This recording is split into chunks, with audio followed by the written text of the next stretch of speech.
Hello students. तो बेटा आज हम डिस्कस करने वाले हैं एक्सरसाइज 7.4 कोऑर्डिनेट ज्योमेट्री। तो करते हैं इसको। ये बेटा हमारी ऑप्शनल एक्सरसाइज रहने वाली है और काफी बच्चे सोचते हैं कि सर ये एग्जामिनेशन पॉइंट ऑफ व्यू से इंपॉर्टेंट है या नहीं है, क्या नहीं है। तो बेटा देखो मैं आपको बता दूं, एक्चुअली ये exercise examination point of view से काफी इंपॉर्टेंट है और इस एक्सरसाइज से क्वेश्चंस आते भी हैं। तो देखते हैं इसी एक्सरसाइज का हमारा फर्स्ट क्वेश्चन। देखो बेटा कॉन्सेप्ट हमारा वही रहेगा, कॉन्सेप्ट में कोई भी फेरबदल नहीं है, कॉन्सेप्ट बिल्कुल डिटो है। ठीक है, अब बात करते हैं determine the ratio in which the line, एक लाइन है और एक लाइन और है। मेरे पास क्या दे रखी है, एक लाइन है और जिसके कोऑर्डिनेट्स हैं एक लाइन सेगमेंट दे रखे, लाइन सेगमेंट जो है, ठीक है, सॉरी लाइन सेगमेंट थी और एक लाइन, ठीक है। और ये मेरे पास हो गया बी। अब ए के कोऑर्डिनेट्स है मेरे पास 2 - 2 और बी के कोऑर्डिनेट्स है मेरे पास 3 7। ठीक है, और क्या हुआ, किसी एक लाइन के द्वारा, हमें नहीं पता, किसी एक लाइन के द्वारा, और जिस लाइन की जो इक्वेशन है वो है 2x + y - 4 = 0, उस लाइन की इक्वेशन है। और इस लाइन सेगमेंट को इस लाइन के द्वारा किसी एक रेशियो में डिवाइड किया गया, हमें नहीं पता वो रेशियो क्या है। मैंने उस रेशियो को लिया बेटा क्या, k:1। देखो हम k:1 की रेशियो भी ले सकते हैं, m:n की रेशियो भी ले सकते हैं, उससे कोई फर्क नहीं पड़ना। हमारा रिजल्ट बिल्कुल क्या रहेगा बेटा, रिजल्ट डिटो रहेगा, सेम रिजल्ट रहेगा, उससे कोई फर्क नहीं पड़ना है। तो देखते हैं बेटा, फिर से कॉन्सेप्ट लगाते हैं हम रेशियो के, रेशियो का कॉन्सेप्ट लगाते हैं। तो रेशियो के कॉन्सेप्ट से हमारे पास क्या आएगा, यहाँ पे जो P पॉइंट्स है, P पॉइंट है और उसके कोऑर्डिनेट है मेरे पास x y। तो यहाँ पे मैंने लगाया x will be equal to same यहाँ से यहाँ, तो ये हो गया मेरे पास बेटा 3k + 2 over k + 1 and y will be equal to 7k - 2 over k + 1। तो ये हो जाएगा मेरे पास क्या, x y कोऑर्डिनेट्स हो जाएंगे किसके, इस पॉइंट P के।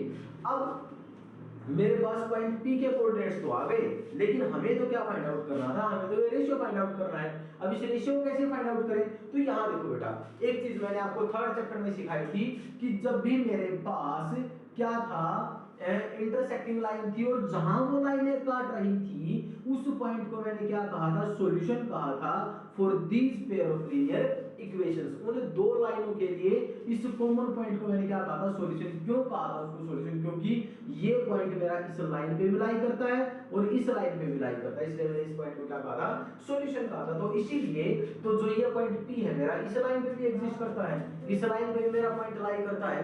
तो यहां से मैंने लिखा कि तो ये जो पॉइंट है मेरे, ये जो कोऑर्डिनेट्स x और y, तो इस इक्वेशन को भी क्या करेंगे, वो पक्का सेटिस्फाई करेंगे। तो 2 * 3k + 2 over k + 1 plus sign के साथ 7k - 2 ओवर k + 1 -4 को उस तरफ लेके चला जाता हूं, इक्वल टू 4 कर दिया। तो यहां से मेरे पास हो गया बेटा 6k + 4 over k + 1 plus sign के साथ 7k - 2 ओवर k + 1 = 4। तो यहां से सीधा एलसीएम लेके लिख देता हूं, 6k + 4 + 7k - 2 = 4k + 4। इस k + 1 को मैंने यहां जाके क्या कर दिया बेटा, मल्टीप्लाई कर दिया। यहां होंगे मेरे पास 13k - 4k = 2 और ये उस तरफ जाके हो जाएगा मेरे पास 2। तो यहां से 9k = 2। तो k की वैल्यू मेरे पास क्या होगी बेटे, 2/9। अब k की वैल्यू मेरे पास 2/9 है और रेशियो मेरे पास क्या था, k:1, तो 2/9:1। तो मेरे पास रेशियो क्या हो गया, 2:9 का रेशियो हो गया। ठीक है, यहां तक आपको बात समझ आई होगी। तो बेटा अब डिस्कशन करते हैं अपना क्वेश्चन नंबर सेकंड क्वेश्चन हमारे पास क्या है, हमें रिलेशनशिप निकालना है x और y के बीच में, so that the points are collinear. इसने क्या कहा कि 3 पॉइंट्स दे रखे हैं x y और एक पॉइंट है मेरे पास B 1 2 और एक पॉइंट है मेरे पास C 7 0। 3 पॉइंट दे रखे हैं मेरे को और कहा है कि तीनों पॉइंट मेरे क्या है बेटे, कोलिनियर हैं। अगर ये मेरे पास तीनों पॉइंट कोलिनियर हैं तो मेरे को x और y के बीच में क्या बताना है, रिलेशनशिप बताना। देखो अगर पॉइंट कोलिनियर है तो मैंने क्या कहा था, area of triangle will be equal to 0। अगर पॉइंट कोलिनियर है तो ट्राइंगल का एरिया 0 के इक्वल होता है। तो यहां से मेरे पास क्या हो जाएगा, 1/2 modulus of x1 y2 minus y3 plus x2, 2 के बाद 3 आता है, y3 minus y1 plus x3, 3 के बाद 1 आता है और विल बी इक्वल टू 0 हो जाएगा 0। तो यहाँ से मेरे पास आ गया बेटा 1/2 x1 की जगह मेरे पास आया x, और देखो यहाँ लिख लेता हूँ मैं x1 y1 x2 y2 और x3 y3 लिख लिया मैंने। अब मेरे पास क्या था x1 y2 था मेरे पास 2 माइनस में y3 मेरे पास 0 था, तो यहाँ रह गया मेरे पास 2 प्लस साइन के साथ x2 मेरे पास था 1 और यहाँ से y3 मेरे पास था 0 माइनस में y तो मेरे पास बच गया खाली y, तो यहाँ से प्लस साइन के साथ x3 मेरे पास था 7 और y1 मेरे पास क्या था बेटा y, और माइनस साइन के साथ y2 मेरे पास क्या था 2, तो ये चीज होगी मेरी 0 के इक्वल। 2 मेरा उस तरफ जाके क्या हो जाएगा 0, तो यहाँ बचा 2x minus y plus 7y minus 14 is equal to 0। तो देखो मॉडुलस तो सेम रहेगा, कोई दिक्कत नहीं है यहाँ पे, तो 2x plus 6y is equal to 14 हो जाएगा, तो x plus 3y is equal to 7।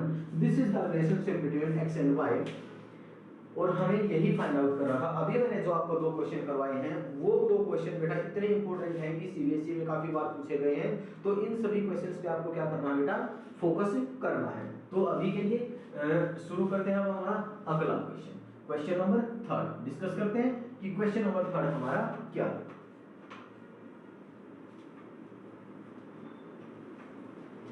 Question number 3 के बारे में डिस्कशन करते हैं कि what is the question number 3। Third question में हमारे पास क्या है, find the centre of the circle passing through the points this and this. कि मेरा जो कोई सर्कल, देखो इसने क्या कहा कि हमें सर्कल का सेंटर फाइंड आउट करना है, ठीक है। देखो हमें क्या फाइंड आउट करना बेटे, find the centre of the circle passing through the point. देखो सेंटर तो मेरा ये रहेगा 0 0। अब सर्कल किन्हीं 3 पॉइंट से पास होता, हमें नहीं पता कि वो 3 पॉइंट कहां थे, लेकिन वो सर्कल की बाउंड्री पे थे, और ये पॉइंट थे बेटा मेरे पास 6 6 ए पॉइंट, और यहां से बी पॉइंट मेरे पास क्या था, बी पॉइंट मेरे पास था 3 7। अरे जरूरी नहीं है कि सेंटर मेरा कहीं मैंने यहाँ थोड़ी सी मिस्टेक कर दी, सेंटर के कोऑर्डिनेट्स मेरे रहेंगे एक्स वाई, जरूरी थोड़ा है कि सेंटर ओरिजिन पे ही होगा, ठीक है। तो यहाँ से मेरे पास 3 7 है मेरा सेकंड पॉइंट, और थर्ड जो मेरा पॉइंट है सी, वो मेरा पॉइंट क्या रहेगा, वो रहेगा बेटा मेरे पास 3 3। और मेरे को क्या चाहिए, सेंटर के कोऑर्डिनेट्स। तो देखो बड़ा ही आसान तरीका है ये, सॉरी एक मिनट, ये और ये। अब देखो क्या ये तीनों आर है मेरे पास, ये भी आर, ये भी आर और ये भी आर, तीनों मेरे पास क्या है आर है। तो क्या यहां से मेरा OA is equal to OB और इज इक्वल टू OC नहीं होगा, होगा बिल्कुल। तो मैं क्या करूंगा, यहाँ पे डिस्टेंस फॉर्मूला लगाऊंगा, और डिस्टेंस फॉर्मूला लगा के तीनों को क्या कर दूंगा, इक्वल कर लूंगा, और उसके बाद इस क्वेश्चन को बेटा क्या कर लूंगा, मैं सोल्व कर लूंगा। आई है बात समझ में, ये आपको खुद सोल्व करना है। अगर फिर भी आपसे अगर ये सोल्व नहीं होता है तो आप कमेंट सेक्शन में बता सकते हो। तो चलो स्टार्ट करते हैं अपना नेक्स्ट क्वेश्चन। नेक्स्ट क्वेश्चन के बारे में डिस्कशन करते हैं हम। तो हमारा जो नेक्स्ट क्वेश्चन है, the two opposite vertices of a square are find the coordinates of the other two vertices। देखो हमारे पास दो opposite vertices थे,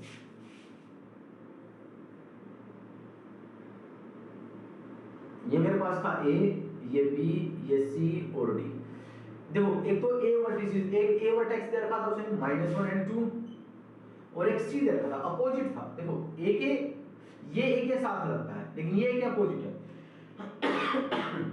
ये था मेरे पास 3 and 2, ये देखे थे मेरे को, बाकी ये दोनों बताने थे x1 y1 और यहाँ से x2 और y2, मेरे को ये दोनों बताने थे। तो यहाँ से मैंने इनको ज्वाइन कर दिया, ठीक है। तो यहाँ से बड़ा ही आसान तरीका है इनको निकालने का। कैसे निकाल सकते हैं हम, यहाँ से मेरे को दोनों अपोजिट वर्टिसेस दे रखे थे, तो क्या करूँगा, अपोजिट वर्टेक्स दे रखे थे और मेरे को ये दोनों वर्टेक्स निकालने थे, तो कैसे क्या करूँगा।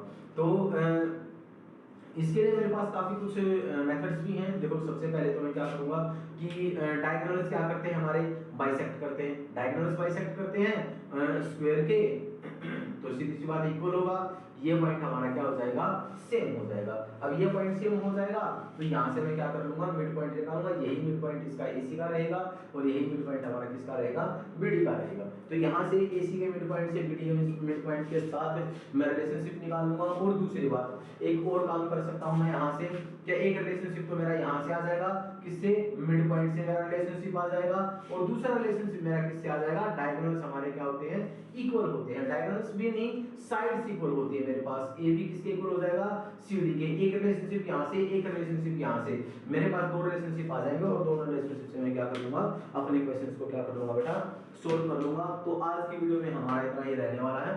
बाकी ये जो थर्ड और फोर्थ क्वेश्चन मैंने अभी आपके लिए स्किप किया है, इस क्वेश्चन को नेक्स्ट वीडियो में डिस्कस करूंगा। जो हमारे कुछ एक क्वेश्चंस और रहते हैं इस एक्सरसाइज के, और उन क्वेश्चंस को भी डिस्कस करेंगे और इन क्वेश्चंस को भी डिस्कस करेंगे। तब तक के लिए आप इनको खुद सोल्व करो। अगर फिर भी कोई डाउट है तो आप कमेंट सेक्शन में मेरे को जरूर बताएं। Thank you.